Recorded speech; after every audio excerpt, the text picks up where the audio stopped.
What in my eschatology, my eschatological analysis, is the role of China in the coming Great War? And is there any reference in the Quran to support a role for China in the coming Great War? I do not find in the Quran any evidence pertaining to China directly. But the important thing for us to recognize is that in the Quran we have Qarnayn. Qarnayn can mean two horns. When I look at the word Qarn in the Quran, I find that Allah always uses the word Qarn to mean an age or an epoch, a generation. And so Qarnayn will be two ages or two epochs or two times.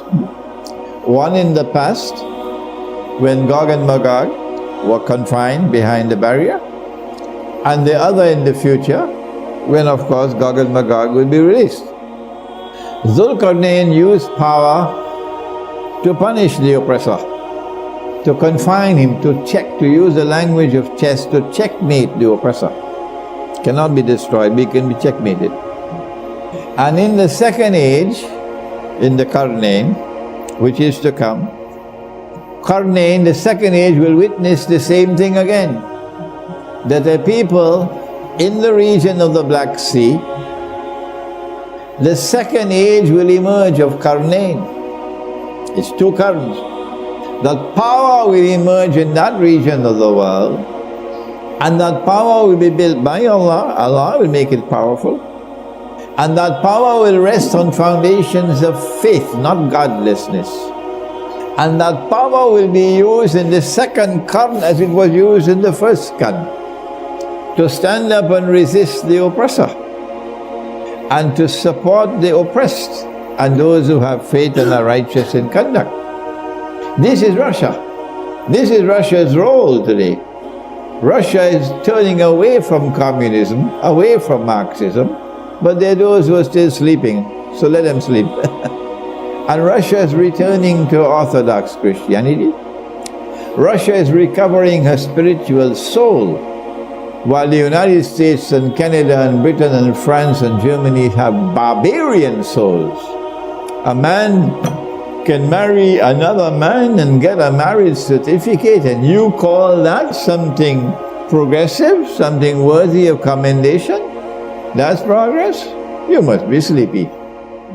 If Russia is standing up against the oppressor in the second Qarn, then whoever stands with Russia is on the right side.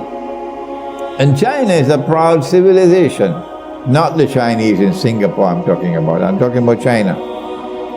China will not bend her knee to the oppressor who wants to rule the world. So they're now preparing to wage war not only on Russia but on China as well. They are really stupid people. Is China afraid? No. Russia says, we're not afraid of you. We are a nuclear power. Don't mess with nuclear, Russia said Putin. And Russia is not afraid of them. So they're preparing for nuclear war with Russia.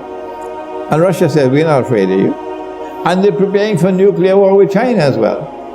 And China says, we're not afraid of you. Now then, this is a war between the world's greatest oppressor that history has ever known, and those who are standing and resisting his oppression. On which side should you be?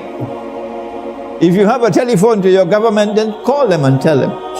Whichever government you have in the world, call them and ask them. If this is a war between the greatest oppressor that the world has ever known, and those who are standing up courageously to resist his oppression, whose side should you be on? Should you be sitting on a fence? Not Imran Hosein. No, and not my students. We are on the side of the second Qarn in Qarnayn.